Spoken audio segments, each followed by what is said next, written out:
Today I'm having a conversation with Debbie Evans, local preacher in training, and welcome to you, Debbie. And just for the sake of those people who perhaps don't know you very well, just tell us a little bit about yourself and what you do.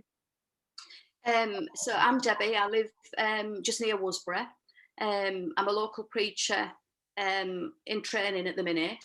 In my day job, I am a matron at Rotherham Hospital, predominantly covering intensive care. So I manage intensive care and I manage the endoscopy department and a couple of other small areas within critical care. I've been there probably about 18 months now. Before that, I've been a nurse since I was 18, um, 30, 30 something years now in critical care. So I've worked in intensive care for most of my career in different hospitals. And then sort of stepped out of the more clinical practice to become a matron at Rotherham. And that's where I am at the minute.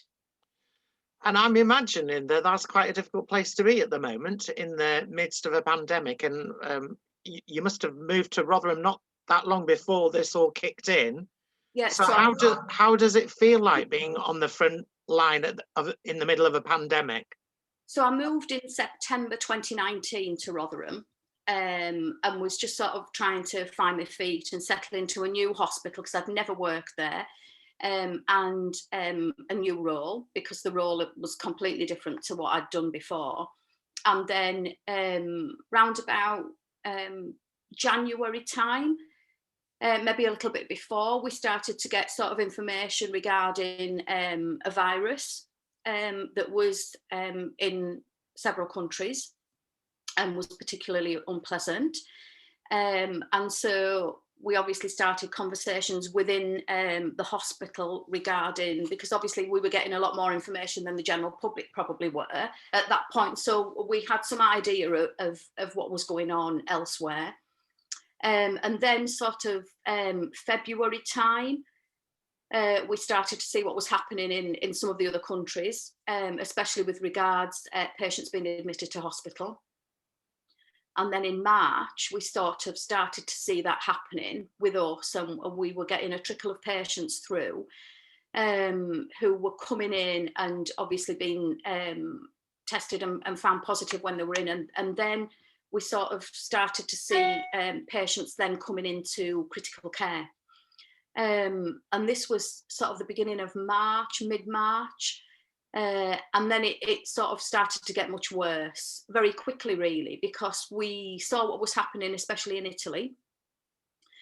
And we reckoned that we were about 2 or 3 weeks behind Italy.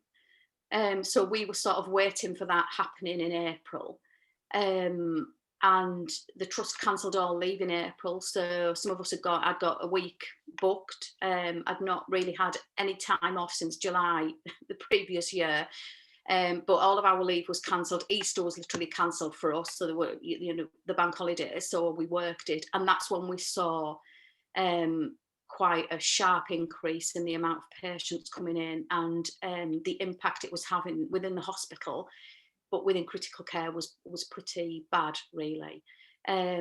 We were tasked with tripling our bed capacity within critical care, which was obviously a massive task because we were going to have to move out of where we were. And so work was ongoing to be able to facilitate us to move elsewhere within the trust. Staffing was a big issue because obviously we weren't used to, especially within critical care, getting the amount of patients in there that we'd got who were very, very sick. We're used to pretty young patients in critical care, but not in the numbers that we saw and how sick the patients were.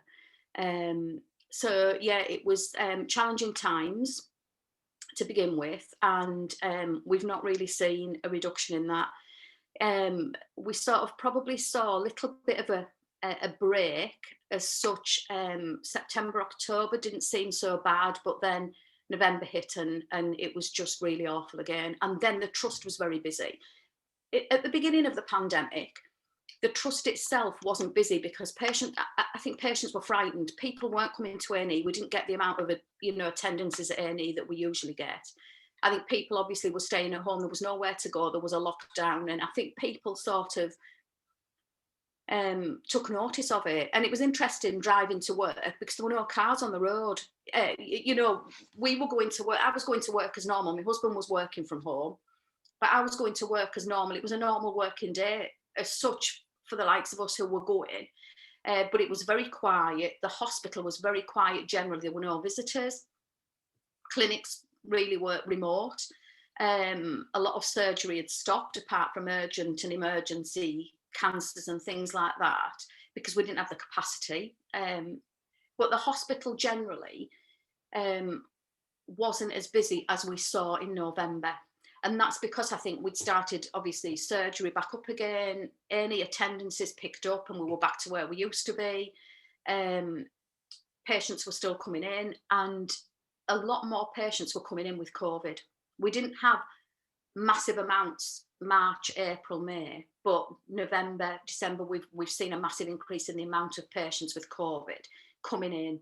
And critical care itself has been busy since March last year. We've near enough been over and above what we would normally take in there. We've had to split it. We have a COVID critical care and a non-COVID critical care. So that makes it difficult because the staff are split now. So it's just been a very challenging nearly a year now. Multiple moves of areas within the trust, and a lot of staff off with COVID. So we've seen a massive, we've taken a massive hit from that as well, because a lot of staff have either been off with it or, if somebody in your household gets it, you have to isolate. So we're losing staff, and that's still happening. So it's been a very challenging year, and a very challenging start to my working career at Rotherham Hospital, to be fair. And is there any sense for you as a nurse, as a matron, that God is anywhere in this, or does it feel totally sort of separated from God? For me, it's never felt totally separated. I'm a firm believer in things happen, and they do. And, we can't always change what's happening, and we have to work with it. I think it's been very challenging for a lot of people. It's been very challenging for me, but I think because I do have my faith, I may not have struggled as some people have struggled. I have found it very difficult sometimes coming home, especially at the beginning of it. It was, we were working a lot of hours. I was coming home. It was all over the television. That's all you saw. You never got away from it. And I found that very difficult because it was bad enough being at work with it, but then you come home and that's all that's on the television. And, I think unless you truly worked with it, you'll never understand what it's like. Yeah. And you can see all those pictures on the TV of people in full PPE, which is very difficult to work in. I mean, that's not normally what we would work in. So that's very difficult to work in. I think I found it difficult when the church is closed, not being able to go, because that's almost a solace for me. I like to go, I like to sit there. I find some peace when I'm there. So I found that very difficult. But I've found the chapel at work a place that I can go to and sit there, usually on my own, in the quiet, and just reflect on things. So I have found it very challenging. I've not found it as difficult as some people, I don't think. And I think that's just because I've got my faith. And I think that's why I've coped with it in some respects. And I know, it feels a bit like, the children of Israel sort of wandering through the wilderness for 40 years, not knowing where they're going, not knowing where the lie of the land is, not knowing when we're going to come out of this pandemic, not knowing what how the world is going to be after it, you know. And I know on a personal level, you are just coming back from having gone through having COVID yourself personally. Yeah. How has God helped you in that, navigating the wilderness of suffering COVID personally as well? I am just recovering from it. I'm still off work. I'm not back at work yet. I've had a little spell on the other side of the NHS, which was an experience that I didn't expect to go through, but I did. I've just, I have my faith, and that has just helped me.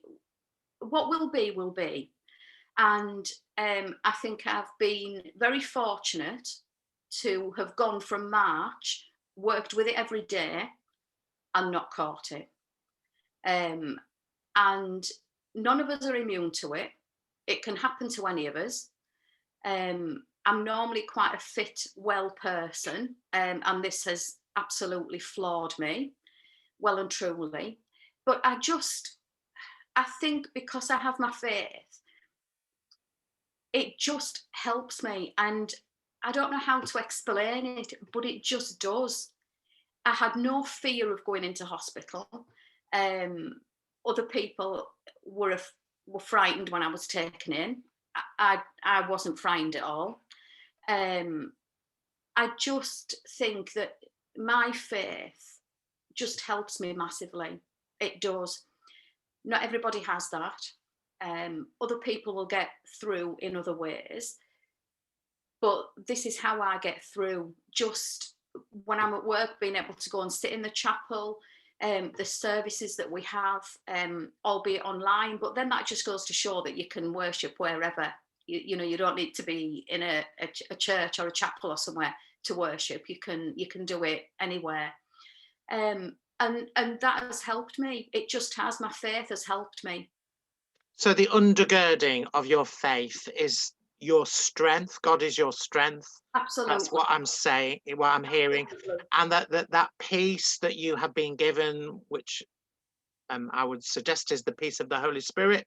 Absolutely. You know, that has enabled you to face something as scary as having COVID yourself. And you believe that has brought you through this wilderness moment. Definitely. Because